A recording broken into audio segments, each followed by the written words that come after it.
ಅಂದು ಈ 770 ಲಿಂಗದ ಗುಡಿ ಅಂತೇಳಿ ನಾವು ದೇವಸ್ಥಾನ ಅಂತೀವಿ. ಅಮರಗಂಧ ಅದೇನು ಪ್ರತೀಕ ಅಂದರೆ 770 ಜನ ಅನುಭವ ಮಂಟಪದಲ್ಲಿ ಶರಣರಿದ್ದರು. ಆ 770 ಶರಣರ ಹೆಸರಿನಲ್ಲಿ ಒಂದೊಂದು ಲಿಂಗವನ್ನು ಮಾಡಿ ಅದರ ಮೇಲೆ ಒಂದು ದೊಡ್ಡ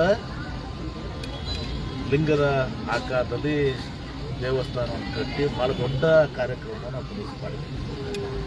ಹೀಗಾಗಿ ಅವತ್ತು ಶಿವನ ಸ್ಮರಣೆ, ಎಲ್ಲ